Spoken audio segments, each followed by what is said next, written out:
आदरणीय राष्ट्रपति जी ने भारत की उपलब्धियों के बारे में, दुनिया की भारत से अपेक्षाओं के बारे में और भारत के सामान्य मानवी का आत्मविश्वास, विकसित भारत बनाने का संकल्प, इन सारे विषयों को लेकर के विस्तार से चर्चा की है। देश को आगे की दिशा भी दिखाई है।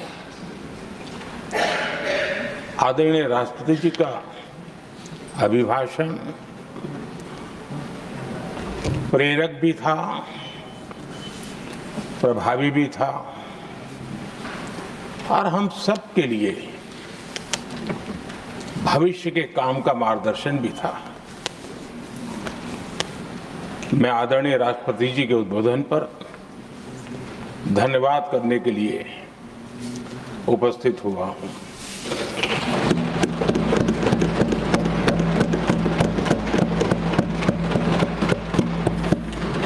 आदरणीय सभापति जी, करीब 70 से भी ज्यादा माननीय सांसदों ने अपने बहुमूल्य विचारों से इस आभार प्रस्ताव को समृद्ध करने का प्रयास किया है। यहां पक्ष प्रतिपक्ष दोनों तरफ से चर्चा हुई।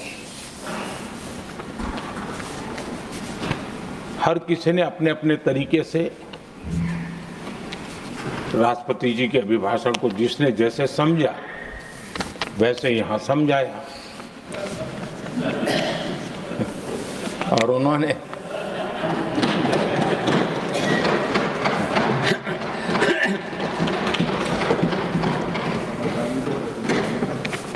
आदरणीय सभापति जी, यहां पर सबका साथ, सबका विकास, इस पर बहुत कुछ कहा गया। मैं समझ नहीं पाता हूं कि इसमें कठिनाई क्या है। सबका साथ, सबका विकास, ये तो हम सबका दायित्व है और इसीलिए तो देश ने हम सबको यहां बैठने का अवसर दिया है और उसमें,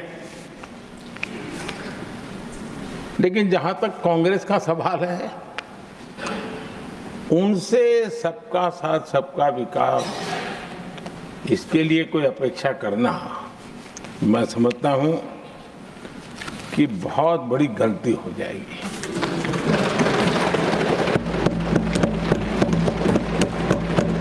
ये उनकी सोच के बाहर है, उनकी समझ के भी बाहर है और उनके रोड मैप में भी ये सूट नहीं करता है, क्योंकि वो इतना बड़ा दल एक परिवार को समर्पित हो गया है। उसके लिए सबका साथ, सबका विकास संभव ही नहीं है।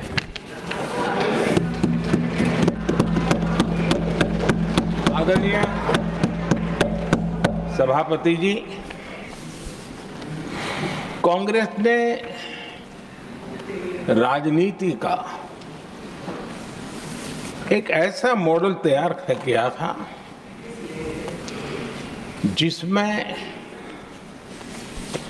झूठ, फरेब, भ्रष्टाचार, परिवारवाद, तुष्टीकरण, सबका गालमेल था। जहां सबका गालमेल हो वहां सबका साथ हो ही नहीं सकता।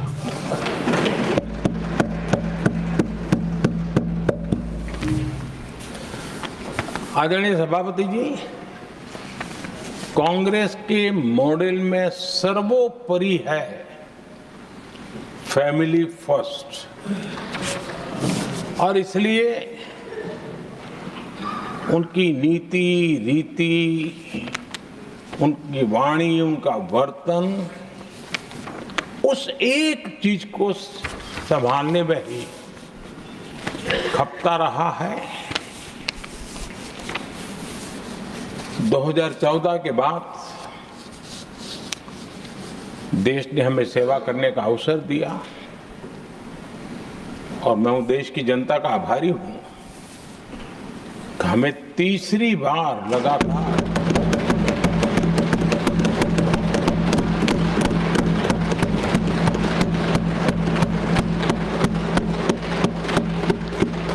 तीसरी बार जनता यहां पहुंचाती है। इतने बड़े देश में इतनी वाइब्रेंट डेमोक्रेसी हो, वाइब्रेंट मीडिया हो, हर प्रकार के बातें बताने की छूट हो, उसके बावजूद भी देश दूसरी बार तीसरी बार हमें सेवा करने का मॉडल बनाती है। इसका कारण देश की जनता ने हमारे विकास के मॉडल को परखा है, समझा है और समर्थन दिया है। और हमारा ये विकास का मॉडल को अगर मुझे एक शब्द में कहना है तो मैं ये कहूंगा, नेशन फर्स्ट, राष्ट्र प्रथम। इसी एक उम्दा भावना और समर्पित भाव से हमने लगातार अपनी नीतियों में, अपने कार्यक्रमों में, हमारे वाणी में, वर्तन में इसी एक बात को मानदंड मान करके देश की सेवा करने का प्रयास किया है। और आदरणीय सभापति जी, मैं बड़े गर्व के साथ भी कहता हूं, बड़े संतोष के साथ कहता हूं कि एक लंबे अरसे तक, 5-6 दशक तक देश के सामने अल्टरनेट मॉडल क्या हो, तराजू पर तोलने का कोई अवसर ही नहीं मिला था।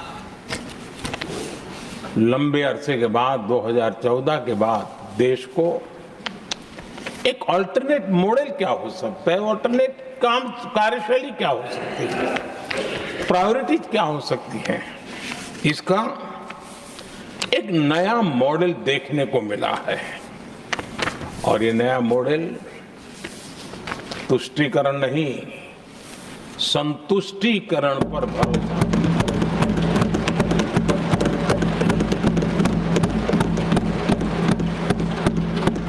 पहले के मॉडल में, खास करके कांग्रेस के कालखंड में, तुष्टीकरण, हर चीज में तुष्टीकरण, यही उनका एक प्रकार से औषधि बन गई थी उनकी राजनीति को करने की। और उन्होंने स्वार्थ नीति, राजनीति, देश नीति सबका एक घोटाला करके रखा हुआ था। तरीका ये होता था कि छोटे तबके को कुछ दे देना और बाकियों को तरसा कर रखना, और जब चुनाव आए तब कहना देखो उनका मिला है, शायद आपको भी मिल जाएगा। और इस प्रकार से झुनझुना बांटते रहना, लोगों के आंखों पर पट्टी बांध करके अपनी राजनीतिक सियासत को चलाए रखना, ताकि चुनाव के समय वोट की खेती हो सके। यही कार्य चलता रहा। आदरणीय सभापति जी, हमारी कोशिश रही है कि भारत के पास जो भी संसाधन है, उन संसाधनों का ऑप्टिमम यूटिलाइजेशन किया जाए। भारत के पास जो समय है, उस समय का भी बर्बादी से बचा करके पल पल का उपयोग देश की प्रगति के लिए, जन सामान्य के कल्याण के लिए, उसी पर वो खर्च हो। और इसलिए हमने एक अप्रोच अपनाया, सैचुरेशन का अप्रोच।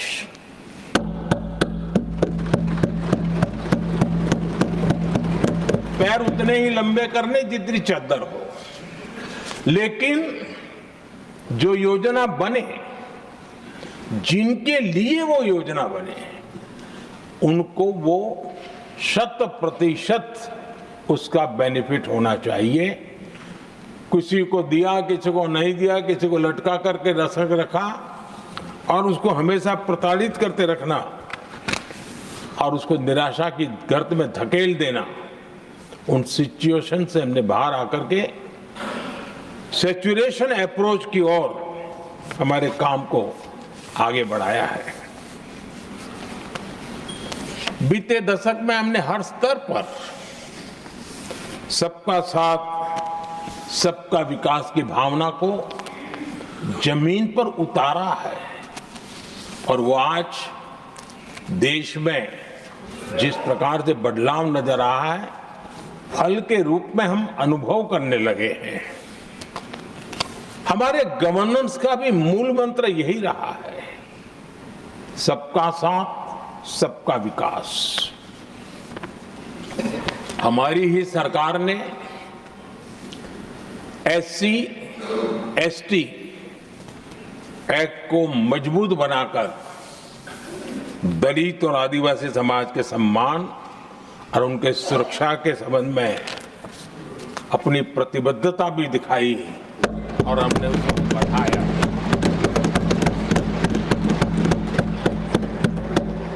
आदरणीय सभापति जी, आज जातिवाद का जहर फैलाने के लिए भरपूर प्रयास हो रहा है, लेकिन 3 दशक तक दोनों सदन के ओबीसी एमपीज और सभी दलों के ओबीसी एमपीज सरकारों से मांग करते रहे थे कि ओबीसी आयोग को संवैधानिक दर्जा दिया जाए। ठुकरा दिया गया,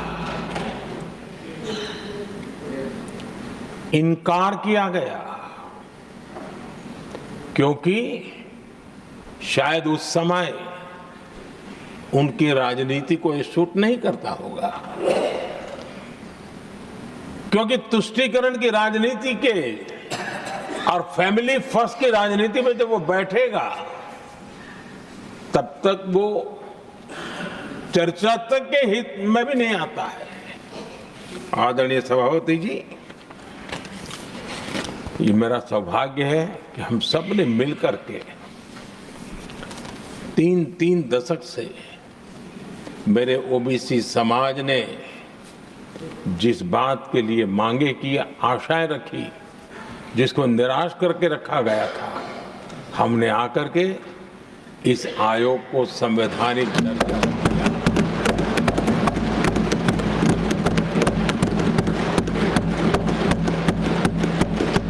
और हमने सिर्फ उनकी मांग पूरी की इतना नहीं, हमारे लिए उनका मान सम्मान भी उतना ही महत्वपूर्ण है, क्योंकि देश के 140 करोड़ देशवासियों को हम जनता जनार्दन के रूप में पूजने वाले लोग हैं। आदरणीय सभापति जी, हमारे देश में जब जब आरक्षण का विषय आया तो उसको एक तंदुरुस्त तरीके से समस्या के समाधान के लिए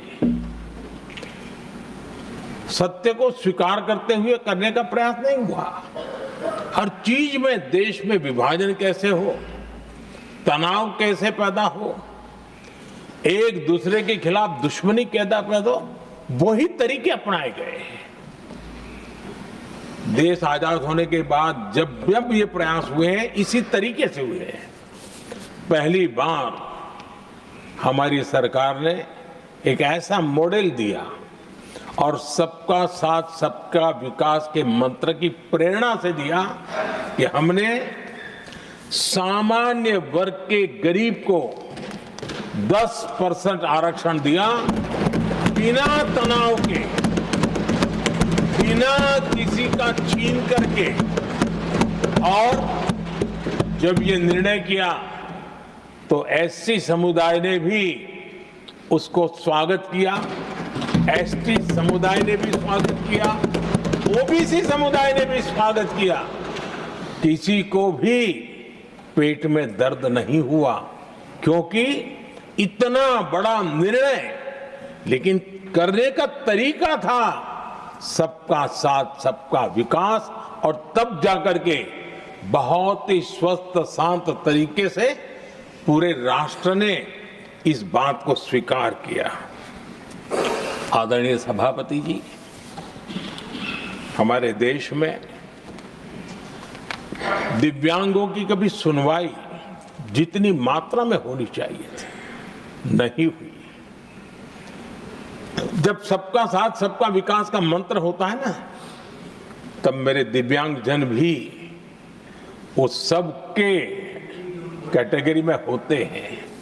और तब जाकर के हमने दिव्यांगों के लिए आरक्षण का विस्तार किया, दिव्यांगों के लिए सुविधाएं उपलब्ध हो, इसके लिए मिशन मोड में काम किया।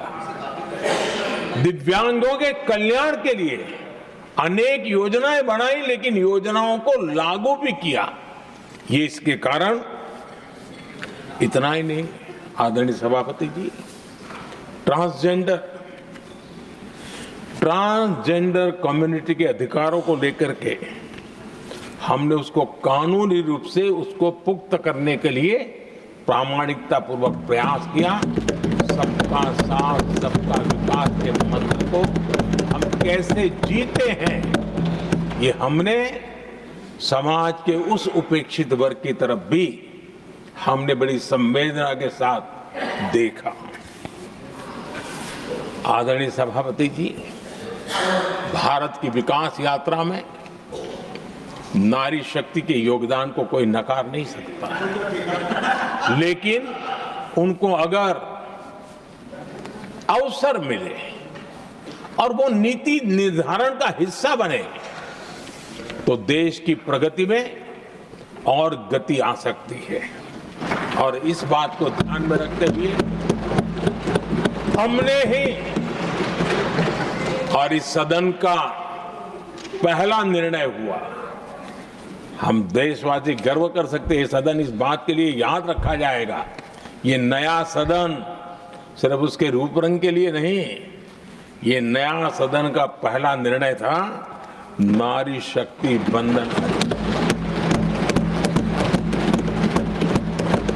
इस नए सदन को हम किसी और तरीके से भी कर सकते थे, हम हमारी वाहवाही के लिए भी उपयोग कर सकते थे, पहले भी होता था, लेकिन हमने तो मातृशक्ति की वाहवाही के लिए इस सदन का आरंभ किया था। और मातृशक्ति के आशीर्वाद से ये सदन अपना कार्य आरंभ किया है। आदरणीय सभापति जी, हम जानते हैं, इतिहास की तरफ अब थोड़ी नजर करें।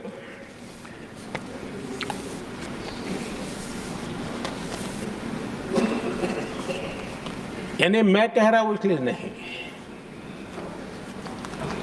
बाबा साहब आंबेडकर के साथ कांग्रेस को कितनी नफरत रही थी, उनके प्रति कितना गुस्सा था, और किसी भी हालत में बाबा साहब की हर बात के प्रति कांग्रेस चिढ़ जाती थी। और इसके सारे दस्तावेज मौजूद है। और इस गुस्से को दो बार बाबा साहब को चुनाव में पराजित करने के लिए क्या कुछ नहीं किया गया।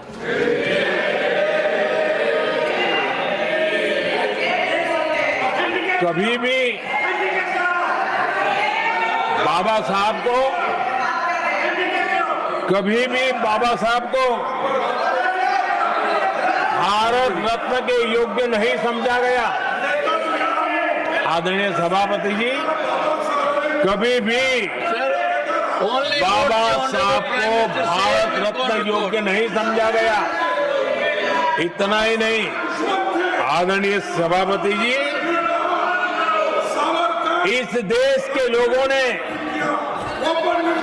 बाबा साहब की भावना का आदर किया, सर्व समाज ने आदर किया, और तब आज मजबूरन कांग्रेस को जय भीम बोलना पड़ रहा है, उनका मुंह सूख जाता है।